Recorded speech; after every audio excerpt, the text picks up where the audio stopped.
Shalom, shalom, boa tarde. Hoje é dia 16 de Reshivã, 5.784, a contar da criação. Estamos no dia 31 de outubro de 2023, é a Era Comum. Nós estamos em A Tarde com a Torá, trazendo a Parashá da semana e as suas leituras diárias. Nós estamos na nossa Parashá da semana, conhecida como Vayerá, que significa e ele apareceu. E nesse sentido, Deus apareceu a Avraham logo após a sua circuncisão, né? Uma obediência à mitzvah que Hashem lhe deu sobre a Brit Milá, a circuncisão, uma marca na carne de aliança entre mim e vós, né? Que é exatamente a Brit Milá, a circuncisão. Estamos hoje no terceiro dia da semana, é o terceiro dia para o Shabat, então nós estamos aí, né, na nossa terceira aliá, a nossa terceira leitura da semana, né? Nós estamos em Gênesis capítulo 19, do verso 1 até o verso 10, Todá. Baruch Hashem, o nosso Rebbe, ele passou assim a ser conhecido pelo mundo afora quando ele assumiu a liderança do movimento Lubavitcher, que quase havia sido destruído pelos nazistas, e com seu carisma e perseverança ele reconstruiu e transformou no maior e mais dinâmico movimento do judaísmo racídico ortodoxo, né? Então o nosso Rebbe Menachem Mendel realmente é esse personagem ímpar desta geração, a sétima geração. Daqui a pouco nós vamos ver aí o que o nosso Rebbe fala com referência à sétima geração. Você faz parte desta sétima geração, ok? Baruch Hashem. Nós temos aqui para falar convosco nesta tarde, né, algumas notícias pertinentes aos últimos acontecimentos, revelando a verdade de Israel, vista do ponto de vista do seguinte ator de Hollywood, um ator proeminente, né, que faz parte daquela série O Diário do Vampiro, né? Chegou a Israel em meio ao conflito com o Hamas, com o objetivo de fornecer aos seus fãs a verdade sobre Israel e a guerra em curso. O ator australiano Nathaniel Buzolik, um cristão renascido, viajou a Israel na última sexta-feira para mostrar seu apoio ao Estado judeu bíblico. Nat Bus, como seus fãs o chamam, é a estrela popular da série da TV Vampire Diaries, né? É o Diário do Vampiro. Ele disse que se sentia obrigado pelas suas convicções religiosas a partilhar a verdade de Israel com os seus mais de 3.300.000 seguidores nas suas redes sociais. Buzolik circulou vídeos gráficos e perturbadores do bárbaro massacre de israelenses pelos terroristas do Hamas, realizado no último dia 7 de outubro. O ataque surpresa resultou no assassinato selvagem de 1.400 pessoas civis e na cruel tortura e sequestro de mais de 230 judeus, desde crianças até idosos. É muito fácil, diz ele, para as pessoas entrarem nas redes sociais para postar informações erradas, ele escreveu no seu Instagram. Esses vídeos são muito perturbadores. Sinto muito pelo conteúdo violento, porque ele postou alguns vídeos ali no seu Instagram. Da próxima vez que alguém disser que apoia o movimento palestino, lembre-se desses vídeos. Embora as postagens de Buzolik tenham recebido milhares de compartilhamentos, elas também geraram tanto ódio que sua conta foi encerrada por vários dias. Os apoiadores do Hamas tentaram silenciá-lo, segundo ele, porque o que eu digo destrói as suas mentiras. O que está acontecendo, né? Ele fala, o que está acontecendo agora em Israel não tem precedentes. Mulheres idosas baleadas e mortas por palestinos, mulheres e crianças sequestradas e arrastadas pelas ruas de Gaza, crianças dormindo baleadas em suas camas. Há centenas de desaparecidos e milhares de feridos, e muitos foram feitos reféns para servirem como escudo humano para os palestinos em Gaza.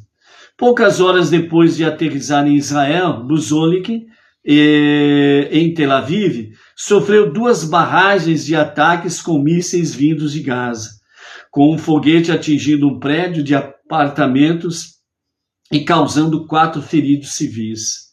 Ele postou uma foto sua em frente do apartamento bombardeado. O mundo precisa de conhecer a verdade e a verdadeira luta que os israelitas têm de suportar. O Hamas fica sem água, mas não fica sem foguetes. Deixe isso penetrar. Numa entrevista a uma TV israelense, em abril passado, Nat Bus explicou a sua ligação com o Estado judeu. Ele disse que cresceu entre muitos muçulmanos, que eram muito anti-Israel, e percebeu que eram muitas mentiras. Em 2018, ele começou a trazer grupos de cristãos para Israel, para expô-los à terra prometida. Não há meio termo onde nós, cristãos, dizia ele, deveríamos ficar em relação a Israel, especialmente no que diz respeito à batalha nas redes sociais. Os palestinos celebram e glorificam uma cultura de morte, disse ele. Precisamos estar ao lado de Israel, precisamos apoiar o povo da aliança de Deus.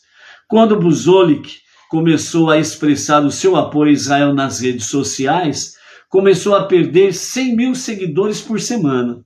Seus colegas pensaram que ele estava louco, mas ele persistiu em sua amizade com a pátria judaica. Sei que Israel é a menina dos olhos de Deus, disse ele. Ele ficou satisfeito com o fato de tantos israelenses lhes terem agradecido. Isso me fez perceber que eles têm tão poucos amigos e isso partiu meu coração. Para Nat Bus, foi claramente Deus quem trouxe esta nação de volta à sua terra. Quanto mais você lê a Bíblia, mais você entende que Deus cumpre as suas promessas, né? Então, não sei se você vai enxergar direito, mas esta é a foto de Buzolik, né? O ator principal da série O Diário do Vampiro, né? Que é uma das séries aí hollywoodiana, né? Então, esse é o que escreveu esse artigo que eu acabei de falar para você aqui, né? Então, é interessante que realmente pessoas esclarecidas, pessoas verdadeiramente inteligentes, consegue discernir o braço direito do braço esquerdo, ou seja, consegue discernir o que é bom e o que é mal, onde está a luz e onde estão as trevas, né? Então, parabéns, né, realmente ao ator, né, australiano Nathaniel Buzolik, né, conhecido pelas redes sociais, pelos seus fãs como Nat Bus, né? Então, ele tomou uma iniciativa própria, né, uma decisão própria, foi para Israel no meio do conflito e ali esteve, né, partilhando com seus mais de 3.300.000 seguidores pelas redes sociais sobre a questão da verdade de Israel. As coisas estão aí, né, amados? Está às claras, né? O mundo hoje sabe quem é o Hamas, quem é esse grupo terrorista e aqueles que apoiam ele. Todo mundo hoje sabe, porque está patente, está a olhos nus, o que é o grupo terrorista Hamas. Como disse o primeiro-ministro de Israel, né? Nós sabemos quem é o Hamas. Agora o mundo conhece o Hamas, né? Então isso é importante, isso é interessante. Agora, aquele detalhe, as pessoas querem dar ouvidos a narrativas, a fake news, cada um faz a sua escolha. E cada um é, de fato, escravo da sua escolha, das consequências da sua escolha. Baruch atah Adonai Eloheinu melech haolam asher hakol amid v'lo.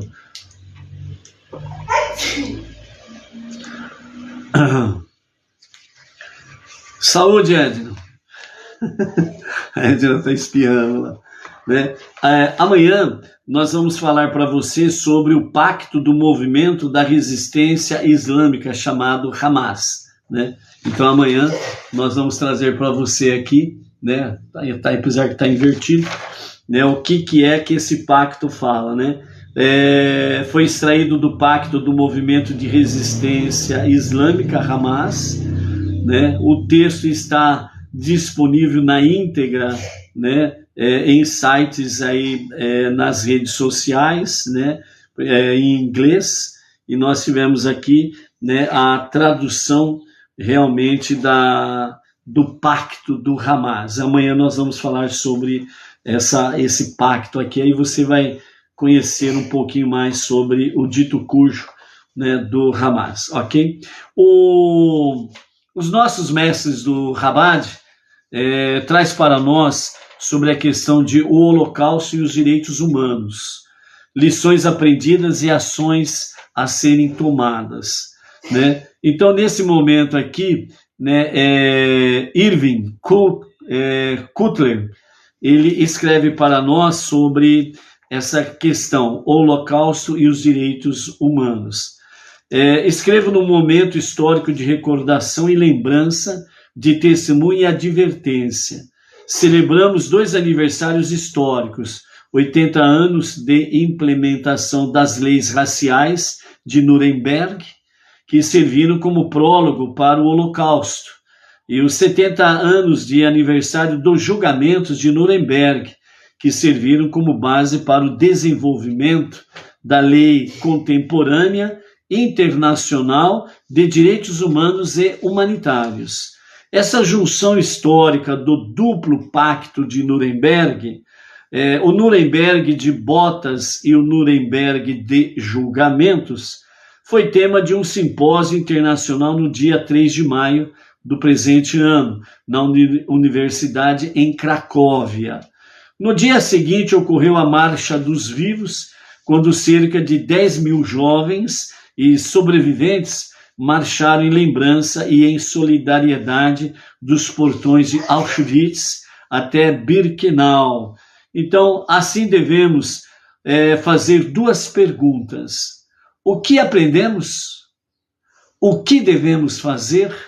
Então, nesse sentido, né, Irving Cutler, ele diz, lição número 1, o perigo de esquecer, a responsabilidade da lembrança.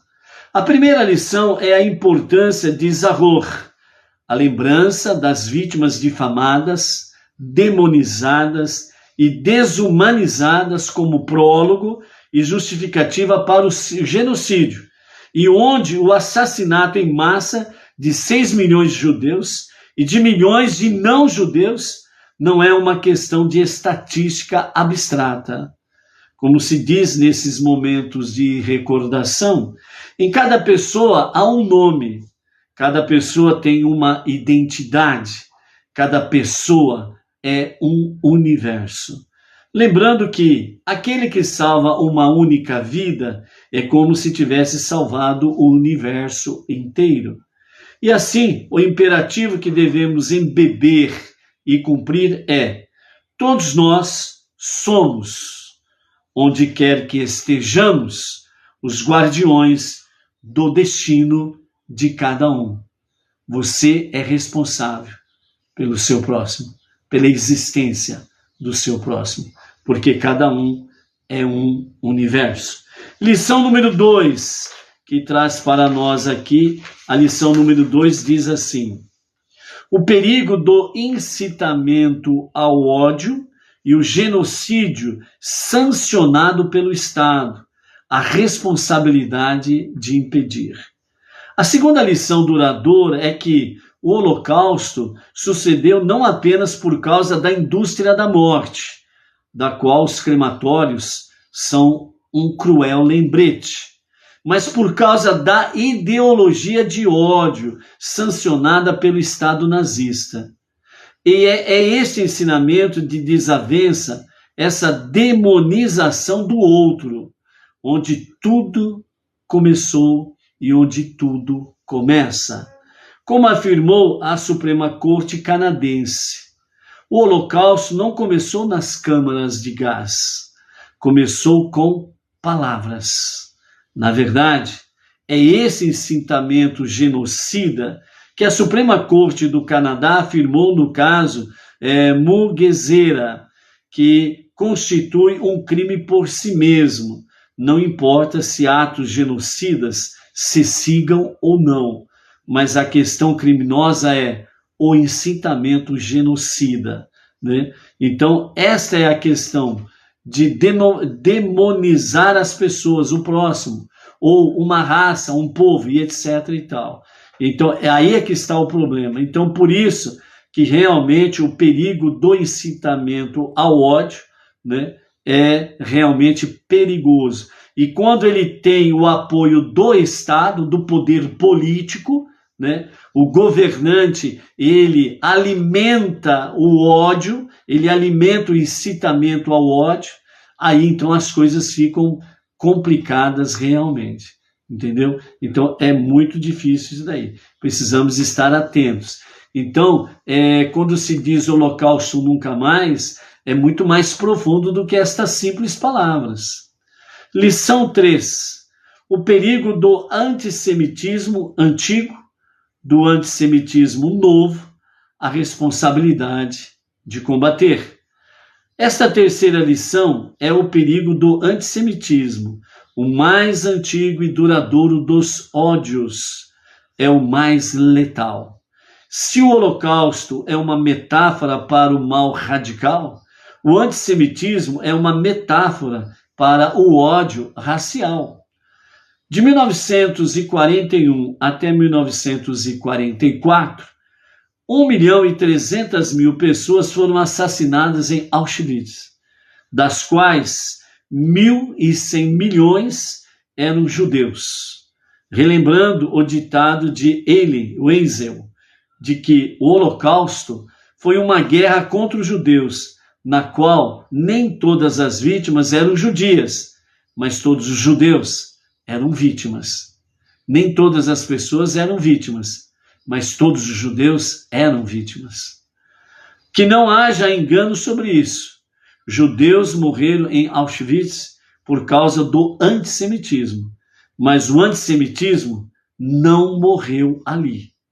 Como aprendemos tragicamente demais, embora comece com judeus, não termina com judeus, vai atingindo outros povos, outras nações, outras raças. Lição número 4. O perigo de negar o Holocausto, a responsabilidade de repudiar falso testemunho. O movimento de negação do Holocausto, à base do antissemitismo, tanto antigo como novo, não é apenas um ataque à memória judaica, em sua acusação de que o Holocausto é um embuste que judeus inventaram, esse embuste, mas sim constitui uma conspiração criminal internacional para ocultar o pior crime da história. Resumindo, o movimento de negação do Holocausto disfarça os crimes dos nazistas, pois acusa os crimes dos judeus. E agora, numa inversão do Holocausto, Israel é rotulado como um Estado genocida e os judeus são os novos nazistas. Então é isso que está acontecendo na atualidade.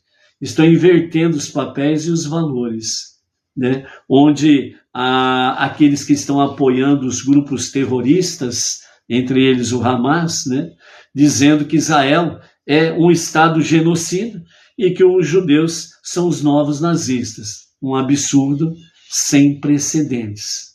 Lição número 5. O perigo da indiferença e falta de ação em face da atrocidade em massa. A responsabilidade de proteger. Esta quinta e pungente lição é que esses crimes do Holocausto resultaram não apenas do incitamento ao ódio e o genocídio sancionado pelo Estado, mas de crimes de indiferença, conspiração do silêncio, com a comunidade internacional como um espectador, melhor dizendo. O que torna o Holocausto e, mais recentemente, o genocídio de Ruanda tão horríveis é não apenas o horror do genocídio em si, que já é suficientemente horroroso, mas que esses genocídios eram evitáveis, mas não foram evitados por causa do silêncio dos povos, das nações, do Estado. Que não haja engano sobre isso. Indiferença e falta de ação sempre significa ficar ao lado do vitimizador, nunca do lado da vítima.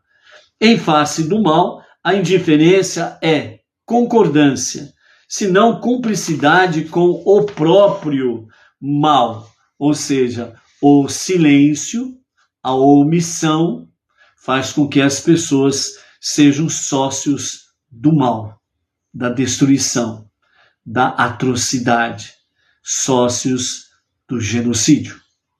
Lição 6. O perigo da impunidade, a responsabilidade de levar criminosos de guerra à justiça. Se o século passado, simbolizado pelo Holocausto, foi a era da atrocidade, foi também a era da impunidade.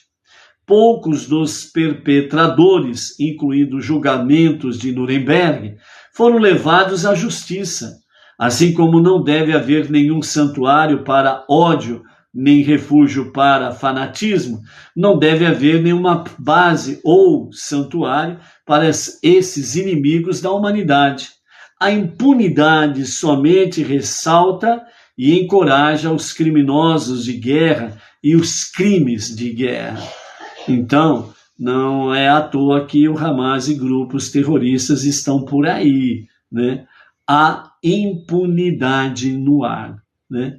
Então, vejam bem que a ONU, por exemplo, né, as nações, elas se reúnem para analisar, criticar e condenar o Estado de Israel, que é vítima, e transforma a vítima em réu. E o réu transforma ele em vítima, que é o Hamas, os seus membros, né, e os seus apoiadores. Entendeu? Lição 7. O perigo de a tradição das elites, o perigo da tradição das elites, a responsabilidade de falar a verdade ao poder.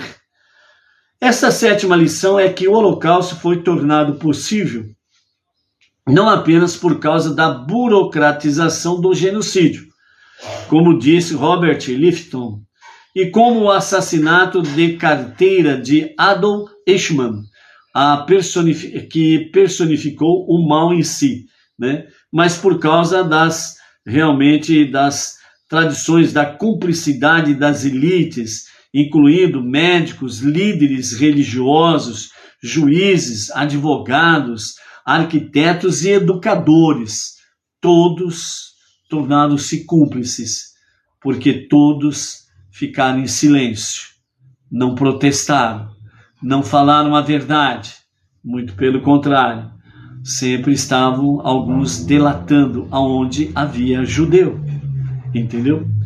Os crimes de Nuremberg foram também os crimes das elites de Nuremberg. É nossa responsabilidade, portanto, falar a verdade ao poder, responsabilizar o poder. O duplo acordo de Nuremberg, do racismo e dos princípios de Nuremberg, devem fazer parte do nosso aprendizado, como é parte do nosso legado. Ou seja, não pode haver impunidade. Lição 8. o perigo do ataque aos vulneráveis e fracos, a responsabilidade de intervir. Esta oitava lição é sobre a vulnerabilidade dos fracos e falta de forças dos vulneráveis. Na verdade, é revelador, como disse o professor Henry Friedlander, em sua obra As Origens do Genocídio Nazista, que o primeiro grupo escolhido para ser morto foram os judeus incapacitados. É nossa responsabilidade dar voz aos sem voz, dar força aos incapazes, sejam eles os incapacitados, os pobres, idosos, mulheres vítimas de violência ou crianças vulneráveis, os mais vulneráveis dos vulneráveis, as crianças. Lição 9. O perigo da comunidade de braços cruzados, a responsabilidade de resgate. A nona lição é a lembrança e tributo que deve ser pago aos salvadores, os justos entre as nações, dos quais Raul Wallenberg é metáfora e mensagem, que demonstrou que uma pessoa com a compaixão para se importar e a coragem de agir pode confrontar o mal, resistir e transformar a história. Tragicamente, o homem que salvou tantos não foi salvo pelos muitos que poderiam tê-lo feito. Temos uma responsabilidade de ajudar a descobrir o destino desse grande herói do Holocausto, que as Nações Unidas chamaram de o maior humanitário do século XX. Uma mesa redonda de eruditos internacionais, em maio de 2016, vai tentar fazer exatamente isso, ok? Reconhecer esse justo entre as nações. Lição número 10. O legado dos sobreviventes do Holocausto. Devemos sempre lembrar e celebrar os sobreviventes do Holocausto, os heróis da humanidade. E, por incrível que pareça, né, entre as vítimas dos terroristas do Hamas, uma sobrevivente dos campos nazistas, uma sobrevivente foi morta pelas mãos de terroristas. Lamentável isso. E por isso mesmo o acerto de contas desses terroristas, pois eles testemunharam e suportaram a pior da desumanidade, mas de alguma forma encontraram nas profundezas de sua própria humanidade a coragem de seguir em frente, de reconstruir suas vidas, enquanto ajudavam a construir as nossas comunidades. Junto com eles, devemos lembrar e suplicar para que nunca mais fiquemos indiferentes ao incitamento e ao ódio, que nunca mais fiquemos silentes face ao mal, que nunca concordemos com racismo e antissemitismo, nunca mais ignoremos o sofrimento dos vulneráveis e nunca mais fiquemos indiferentes face à atrocidade em massa e à impunidade. Vamos falar e agir contra o racismo, contra o ódio, contra o antissemitismo, contra a atrocidade, contra a injustiça, contra o crime dos crimes, cujo nome devemos tremer ao mencionar o genocídio. Vamos agir e não somente falar. Dentro desse aspecto, né, estas 10 lições, né, que nós temos aí sobre exatamente as questões que nós aprendemos aqui sobre o Holocausto e os direitos humanos, né, é exatamente de uma forma bem nítida e palpável, é exatamente isso que as forças de defesa de Israel estão fazendo ao adentrarem no território da faixa de Gaza. É tentar, no máximo do possível, erradicar o mal. Ok? Realmente erradicar o mal. Então, Hamas precisa ser erradicado. É um bem para o mundo e para as nações e para os povos. Israel não poderia estar sozinho nesta batalha, porque é uma batalha para benefício de todas as nações, porque os terroristas, Hamas e os seus apoiadores, é um mal para as nações. É um péssimo companheiro para as nações. E para se tornar um terrorista, ele, antes de se tornar um terrorista, ele foi uma criança. E no seu tempo de criança, ele ficou nas mãos dos terroristas, que eram mais velhos do que ele, e ele passou a ser o quê? Entre aspas, educado dentro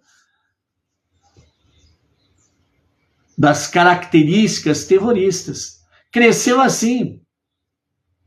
E não abre mão disso daí. As suas famílias são apoiadores do movimento terrorista. Então as famílias, elas não estão nem aí. Elas não estão preocupadas se os seus filhos vão ser alguém decente na vida. Elas não estão preocupadas se os seus filhos vão ser alguém de valor na vida.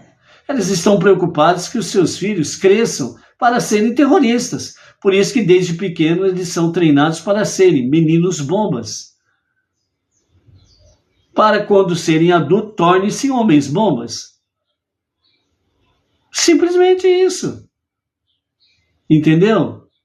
Tem muita gente boa lá? Tem. E quem é gente boa lá já saiu de lá. Já foi em direção ao Egito, salvando a sua pele e a pele da sua família. Quem ficou lá? Os militantes. Quem estão lá? Um ninho de serpente. O ninho de serpente tem ovos da serpente e tem filhotes da serpente. E quando você encontra um ninho de serpente, que tem a serpente mãe, os ovinhos e filhotinhos, o que você faz? Só mata a mãe cobra? Não, né? Destrói os ovos e mata os filhotinhos também. E, infelizmente, é uma realidade. Não adianta ficar aí tampando o sol com a peneira. Ficar falando de direitos humanos, ONU, de não sei que lá, patati patatá. A realidade é essa, gente. Um terrorista, antes dele ser terrorista, literalmente falando, ele começou a ser, entre aspas, né, catequizado, educado, foi treinado desde criança a ser o que ele é na fase adulta. É o filhotinho, o filhote do mal, a semente do mal. Infelizmente, essa é a realidade. Não deveria ser, não deveria ser. As crianças deveriam ter realmente escola, uma boa família, né? Uma boa educação, um bom sistema de saúde, patati patatá, uma boa perspectiva de vida para serem pessoas decentes, honradas e companhia limitada. Mas com o grupo terrorista Hamas e os demais que são também grupos terroristas e que apoiam, eles não querem nem saber de educação para as crianças. Eles querem fazer militantes. Entendeu? Essa é a questão. Infelizmente é uma realidade. E não tem como fugir a ela. Ok? Então, você que analise os fatos, você tire as suas conclusões aí, né? E que sejam conclusões em sabedoria, de acordo com a realidade daquilo que está aí, ok? Repetindo para, né, um momento mais de elevação espiritual. O Rebbe, como passou a ser conhecido pelo mundo afora, ele assumiu a liderança do movimento Lubavitch, que quase havia sido destruído pelos nazistas. E com seu carisma e perseverança reconstruiu e transformou-o no maior e mais dinâmico movimento do judaísmo racídico ortodoxo. Então vejam bem que o movimento Chabad, ele realmente com o Rebbe, o nosso Rebbe Menachem Mendel, ele teve uma pujança muito importante a partir da década de 50 até o presente momento. O nosso Rebbe Menachem Mendel, ele traz para nós um prólogo, né?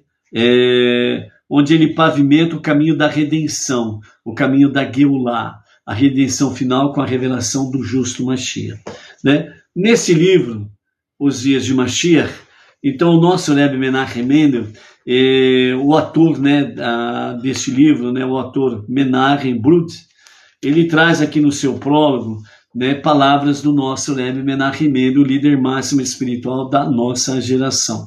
E vejam bem, prestem atenção sobre esse prólogo aqui.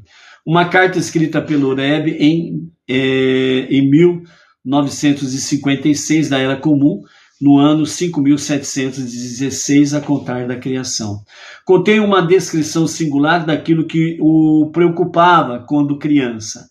A partir do dia em que fui ao Heder, e mesmo antes, minha imaginação começou a visualizar a futura redenção, a redenção do povo judeu do seu exílio final. Seria uma redenção de tal maneira que explicaria o sofrimento do exílio, os decretos e a aniquilação. E tudo ocorreria de tal maneira que, sinceramente e com total entendimento, dirá sobre aquele dia: ó Senhor, eu te louvarei, embora estiveste furioso comigo.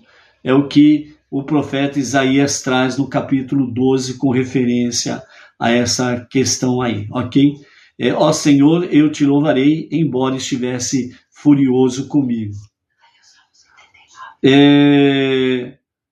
Assim, uma coisa singular sobre o Rebbe é que as expectativas de Mashiach preencheram toda a sua vida. Tão poderosas foram essas expectativas que cativaram milhares e milhares de judeus e, de certa forma, todo o povo judeu. No dia em que o Rebbe tornou-se o líder do movimento Lubavitcher, no dia 10 de Shevat, do ano 5.711, que foi o ano de 1951 da Era Comum, ele apresentou o seu primeiro Ma'amar de Hassidut, que é o primeiro discurso, com os temas que caracterizaram a sua liderança como Rebbe no decorrer dos próximos anos. Vejam, diz o Rebbe, é isto que é exigido de cada um de nós, a sétima geração, pois embora não sejamos a sétima geração por opção nossa, e isso não tenha sido resultado da nossa própria escolha ou dos nossos próprios esforços, e em determinados aspectos, talvez seja até contra a nossa vontade, fazemos parte desta sétima geração. Mesmo assim, todos os sétimos são amados pelo Eterno. Nós nos encontramos ao final da Ikveta de Meshicha. O que significa Ikveta de Meshicha?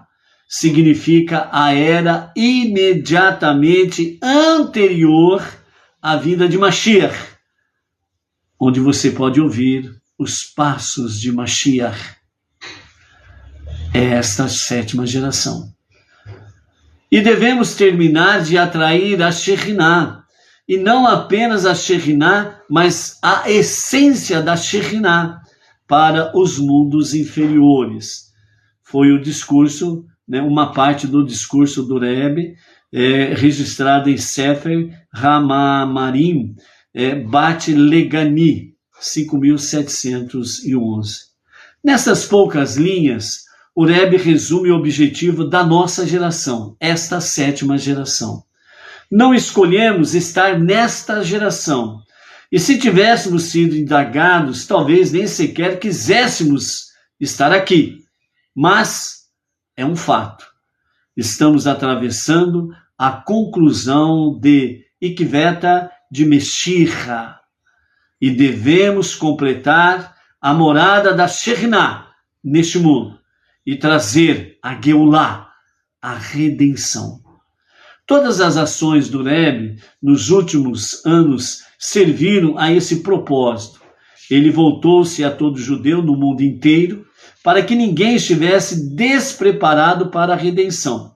Ele enviava seus representantes, os seus shaliach, os seus emissários, até os locais mais remotos para fazer contato com todos os judeus e torná-los meritórios através das mitzvot, de preceitos e mandamentos.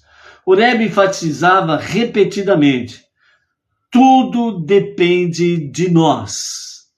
Quanto mais nos prepararmos e quanto mais apressarmos a disseminação da luz da Torá e Hassidut, ensinamentos mais profundos da Torá, mais rápida e mais fácil será a redenção, a Geulah. No decorrer dos anos, as proclamações do Rebbe se tornaram mais explícitas, aos poucos, criando expectativas e conscientização sobre Mashiach e Geulah, o Messias e a redenção. O Rebbe não deixava margens às dúvidas. Ele falava sobre redenção como uma realidade concreta que já começou. Então a visão do nosso Rebbe Menachem Mendel era que, a partir da década de 50, a redenção já começou. Imagine o quanto que ela está perto agora. Sabemos por experiência que quando o Rebbe dizia as coisas, nem sempre as víamos tão claramente. Quando o Rebbe anunciou antes da Guerra dos 6 Dias que não deveríamos ter medo ou assustar os outros, e quando ele prometeu que o guardião de Israel não cochila nem dorme, como diz o Salmo 121, verso 4, e uma grande vitória ocorreria, alguns duvidaram. Quando ele expressou grande entusiasmo antes da guerra de Yom Kippur e pediu repetidas vezes que as crianças se reunissem no Kotel, o muro, e na Mearat HaMachpelah, a gruta de Machpelah, onde os patriarcas estão sepultados. Pois da boca das crianças e dos bebês tu ordenaste força para que possas aplacar o inimigo e o vingador, como diz o Salmo número 8, verso 3. Ninguém entendeu o que o estava perturbando. Ainda mais recentemente, no ano 5.747, que corresponde aos anos de 1986 para 87, quando o Rebbe instituiu na preparação para uma maciça emigração russa, muitos ergueram as sobrancelhas, duvidando que nada aconteceria, ou seja, que os judeus não sairiam em massa da Rússia. Quando ele declarou em 5.748, que corresponde aos anos de 1987 para 1988, um ano de construção, e enviou dinheiro a todo judeu que estivesse fazendo isso, muitos ficaram surpresos. Ninguém imaginava que dali a 2 anos, muitos estariam vivendo em tenda devido a uma escassez de apartamentos causada por um influxo vindo da Rússia. Quando ele previu em 5.750, correspondendo aos anos 1989-90 da nossa Era Comum, seria miraculoso. Alguns tiveram dúvida. E quando ele anunciou, ao irromper a crise do Golfo Pérsico, que era tudo para o bem do povo judeu, que as máscaras contra gás eram desnecessárias e que Eretz Israel era o local mais seguro para permanecer, alguns continuaram cépticos. O que é céptico? Não acreditar, duvidar, incrédulo, descrente naquilo que estava sendo dito. Então, continuaram cépticos.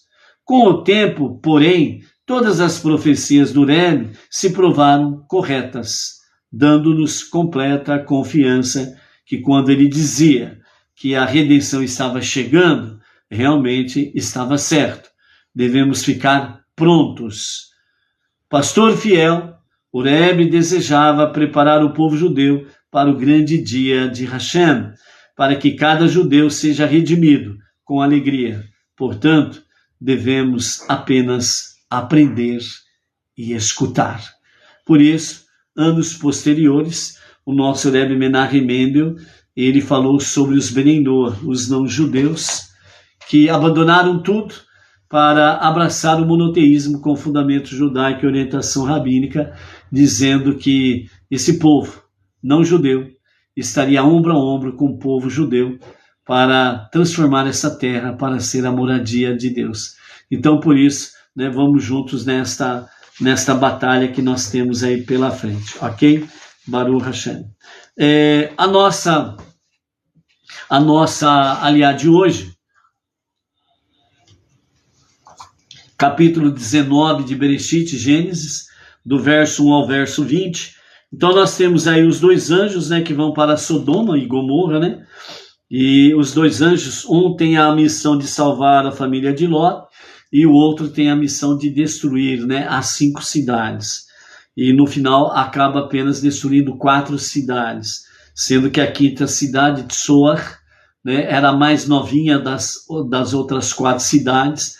Então a balança das suas iniquidades ainda estava leve, né? Enquanto que a das outras 4 cidades a balança estava muito pesada devido aos seus grandes e terríveis crimes. Então os anjos seguem em direção, tendo em vista que Abraham tentou fazer um papel de advogado de defesa, mas não havia nas 5 cidades sequer 10 pessoas justas. E ainda na misericórdia de Deus, né, não era nem 10 justos em cada uma das 5 cidades. Era somar as 5 cidades para ver se tinha 10 justos, e mesmo assim não tinha 10 justos, né, nas 5 cidades. Então era terrível a coisa mesmo, não é verdade? Então por isso nós temos aí a ida e a chegada dos anjos na forma de homens à casa de Ló, né? E Lot recepciona como bom hospitaleiro, que aprendeu com seu tio Abraham a ser um bom hospitaleiro, né? Abrir as portas da casa para as pessoas estrangeiras, os transeuntes, os viajantes. E Lot estava exatamente cometendo um crime, porque nas 5 cidades, né, dominadas por Sodoma e Gomorra, era proibido hospedar alguém, né? Os hóspedes, eles precisavam ficar na rua, onde as pessoas abusavam deles em todos os níveis, em todos os sentidos. Podia ser homem, mulher, não importava, né? Sendo estrangeiro, eles acabavam agredindo, abusando daquela pessoa e depois assassinando aquela pessoa. Ok? Então esse era o comportamento das 5 cidades. E então o Lot, né, ele faz aquilo que aprendeu com o seu tio Abraham. Então ele se torna um bom hospitaleiro, né, e ele recebe em sua casa aqueles 2 estrangeiros. Ok? Então na nossa aliá de hoje, nós temos aí o Zohar, o livro do Esplendor. Ele enumera 10 categorias de anjos que correspondem à doutrina cabalística das 10 emanações ou as 10 sefirot. Entre esses anjos acham-se os serafim, os quais ocupam uma posição intermediária e se acham mais próximos da vida terrestre do que exatamente do trono da graça de Hashem. Ok? Então, dessa forma, né, os Ofanim e Hayot HaKodesh, né, são uma categoria de anjos superiores e fazem parte direta do trono celeste, achando-se perto do Ser Supremo. Então, os anjos têm as suas categorias. E nesse sentido, né, os serafim, eles estão mais próximos da existência terrestre humana do que do trono da graça. Enquanto, né, do trono da graça tem os grupos, né, de Ofanim e Hayot HaKodesh, né, 2 grupos de anjos aí que estão mais próximos do trono da glória de Hashem. No verso 2 do capítulo 19, nós temos aí, né, eis que vos rogo, meus senhores, vinde, rogo a casa de vosso servo e dormi, e lavai vossos pés e madrugareis, e servireis e seguireis vosso caminho, né? Então, aqueles dois homens, que eram os dois anjos, responderam a Ló, né? Não, mas na praça dormiremos. E então, né, Ló instou com eles para que permanecesse ali na casa. Então eles entraram, tiveram um banquete, os pães ázimos cozeu, lembrando que era a época de Pêssar, né? E comeram, e antes que se deitasse, os homens da cidade, homens de Sodoma, rodearam a casa, desde o jovem até o velho, todo o povo de todo o lado. Ou seja, observem que crianças, jovens e adultos e velhos se reuniram em torno da casa de Ló. E todos eles, desde as crianças até os idosos, tinham a mesma intenção para com aqueles dois viajantes que chegaram e foram recepcionados na casa de Ló. Era para agredir, para roubar os seus pertences, para abusar e matar, assassinar.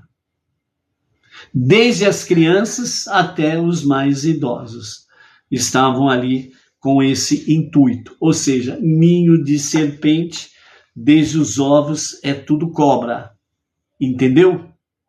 Não precisa desenhar, né? Ótimo, ótimo, ótimo, ótimo. Então, nesse sentido, Ló, né? Ele então faz a sua recepção, recebe muito bem as pessoas, aqueles dois estrangeiros, e quando os estrangeiros, né, para Ló, né, fala no verso 2, né, recusando o pedido de serem hóspedes na casa dele, e eles falam, na praça dormiremos. E aí Ló insistiu com eles para que eles entrassem e ficassem para o lado de dentro da casa. Por quê? Porque à noite, principalmente, né, no entardecer para a noite, era muito perigoso estar nas ruas da cidade, principalmente quem não era da cidade. Os estrangeiros, eles eram cercados, encurralados, agredidos, abusados e assassinados, né? Roubados e assassinados, né? Então, realmente era terrível aquela população das 5 cidades, ok? Então, eles entraram na casa, ficaram ali, né? Ló, ele exatamente, apesar de estar morando e habitando entre perversos, ele manteve realmente a boa prática, né?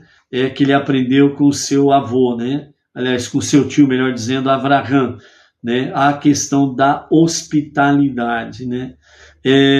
Nesse sentido aí, então, o povo cerca a casa de Ló, e eles batem a porta, né? Até foram educados, né? Bateram na porta, né? Toque, toque, toque, né? Ló sai para atender as pessoas que estavam ali, aquela turba, aquela multidão, desde criança até os mais velhos. E então, onde estão os homens, né? Ali no verso 5 do capítulo 19. Onde estão os homens que vieram a ti esta noite? Faze-os sair para nós e os conheceremos. E saiu-lhes Ló à entrada da casa, fechou a porta atrás de si e disse, não, vos rogo, meus irmãos, não façais maldade. Eis que eu tenho 2 filhas que ainda não conheceram varão. Fala-as-eis sair para vós, e farei a elas como bem vos parecer. Somente a esses homens não façais nada, porque entraram à sombra do meu telhado. E disseram aquela turba, né? Em resposta a Ló, sai da frente. E disseram, né, se referindo a Ló, né? Veio a estabelecer-se aqui e já está fazendo justiça. Agora faremos mais mal a ti do que a eles.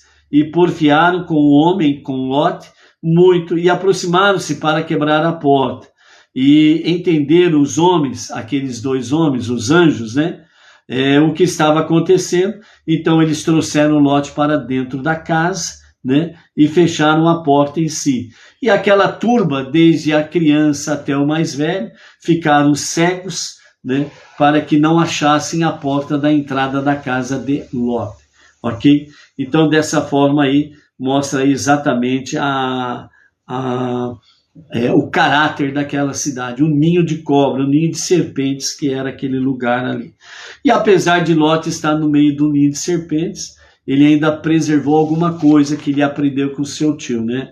A questão da hospitalidade. Quando eles estão ali neste ceder, né? Nesta ceia da noite ali, junto com a família de Ló, né? Então, num determinado momento, segundo o Midrash, ele fala que Ló ele pede para sua esposa para passar o sal, para que pudesse os visitantes servirem, né, para poder temperar ali a comida, né, com sal. E aí, segundo o Midrash, fala que a esposa de Ló ela se recusou a entregar o sal para Ló entregar aos visitantes, que ela se recusou, ela não quis entregar o sal. E Ló ele pega o sal e entrega para os visitantes. Por causa desta recusa, né, da esposa de Ló, porque depois ela se transforma numa estátua de sal, quando ela desobedece a ordem de não olhar para trás. Ela olha para trás e transforma-se numa estátua de sal. Segundo Midrash, exatamente por causa disso, porque ela negou sal aos visitantes. Então ela estava tão apegada à terra e aos pertences da terra, que até o sal ela estava negando aos visitantes, né? Por quê? Porque uma das leis ali das 5 cidades era o direito da posse extrema, a possessão da terra por extremo, né? Extremidade. Então, nada que fosse da terra poderia ser dado ou usado por alguém que não fosse da terra. Então, por isso que as leis elas eram tão antiéticas, antimorais e anti-espirituais, porque elas visavam a posse da terra absoluta da pessoa, e que ninguém poderia, em hipótese nenhuma, usufruir de qualquer coisa que aquela terra viesse a produzir, ok? Nesse sentido, o nosso Rebbe Menachem Mendel, ele traz para nós uma reflexão sobre a piedade desviada. Então ele fala assim: a perversidade de Sodoma e seus vizinhos foi uma reação equivocada e exagerada ao dilúvio de Noé. Qual é a ligação com isso? A geração de Sodoma e Gomorra e de Noé. A geração do dilúvio foi eliminada principalmente porque praticava e aceitava o roubo. Mais uma vez aqui abrindo parênteses, né? Sodoma e Gomorra e as outras 2 cidades não foram destruídas por causa do homossexualismo. Não foram destruídas por causa das relações sexuais proibitivas, nem por causa das relações sexuais selvagens, abusivas, e por aí afora vai, né? Que inventaram tanta coisa que, como diz outro, dá até medo de falar, né? Então, não. Essas relações sexuais proibitivas, com todas as suas ramificações perversas, né? Então, a Sodoma e Gomorra não foram destruídos por causa disto. Sodoma e Gomorra e as outras 2 cidades, elas foram destruídas principalmente porque praticava e aceitava o roubo, o sequestro, a violência contra o próximo em todos os níveis mais baixos, imorais, antiéticos e companhia limitada. Então foi por causa disso principalmente. O ato de retirar à força e de modo injusto a propriedade de uma pessoa por parte da outra. Essa é a questão que está gerou, né, dentro da questão do roubo, sequestro, etc. e tal. Conscientes disso, os residentes de Sedom declararam que os direitos de propriedade eram totais, absolutos, e proibiram a caridade e a hospitalidade, e considerados como usos injustos dos bens por outras pessoas, a não ser apenas ele e a sua família, ele, a sua família e o povo da sua cidade, né? Então a propriedade é minha, absolutamente minha. Então ninguém pode usufruir desta forma, principalmente o estrangeiro. Então, proibiram a caridade e a hospitalidade, considerados como usos injustos dos bens de outras pessoas. Em seu zelo, as pessoas de Sodoma não perceberam que o extremo oposto era tão destrutivo como aceitar e aprovar o roubo, o sequestro.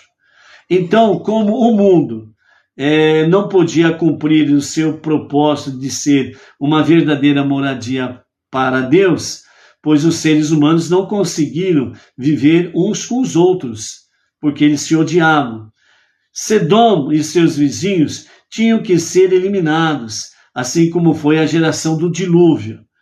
No entanto, como com suas intercessões, por mais distorcidas que fossem, provinham do desejo de realizar o que é correto. Sabemos que estas cidades serão restauradas na era messiânica. Então, as 4 cidades, né, que foram destruídas aí, e somente Sor, que foi poupada, essas cidades elas serão, de fato, reconstruídas, restauradas nos dias de Mashiach, na redenção final. Ok? Então, elas serão restauradas realmente.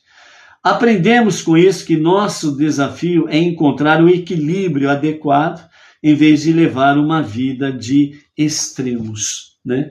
Então, por isso, amados, nós temos aí nessa passagem, capítulo 19, verso 1 a 20, né?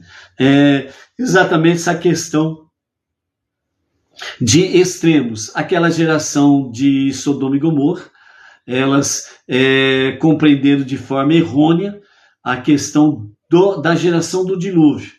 E aí elas entraram num outro extremo e acabou caindo no mesmo pecado da geração do dilúvio. O roubo, o sequestro e a violência contra o próximo, né? Então, eles acabaram caindo realmente na mesma falha, no mesmo pecado, e por isso que realmente Sodoma e Gomorra, elas caem, sucumbem diante da chuva de fogo e enxofre, ok? Que nós vamos ver aí mais para frente. Então, por isso, amados, nós precisamos estar atentos com as questões de fake news, né, para que não caiamos nas redes malignas, né, dos grupos terroristas e venhamos aí ter uma opinião divergente contra Israel, né? Israel, ela tem o comando do seu Deus, o nosso Deus. Então, a pavimentação por onde Israel passa, ela fica limpa. Então, eles não têm motivos para agir de forma distorcida na sua luta contra o terrorismo, ok? Então, por isso, seguindo o exemplo do nosso irmão mais velho, que nós possamos, de fato, trilhar o caminho da luz, o caminho da bondade, sempre aguardando para qualquer momento, e a qualquer momento mesmo, a revelação do justo Mashiach, ok? Queremos deixar aqui o nosso shalom no dia de hoje, né?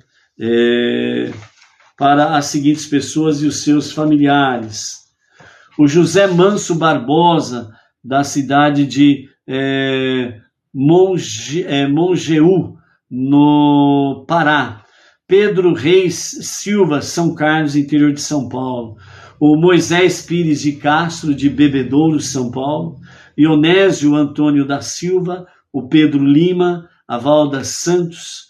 A Maria Lúcia Monteiro, de Fortaleza, Ceará. O Anderson Gonçalves Santana, Odete Oliveira, a Tereza Jacinto de Ribeirão Preto, São Paulo, o Lorival André de Teotônio Vilela, Alagoas, a Catiane Rahman de Ponta Grossa, Paraná, o Valmir Sarmento, São Paulo, capital, Sheila Paulac da cidade de Tibagi, da cidade do estado do Paraná.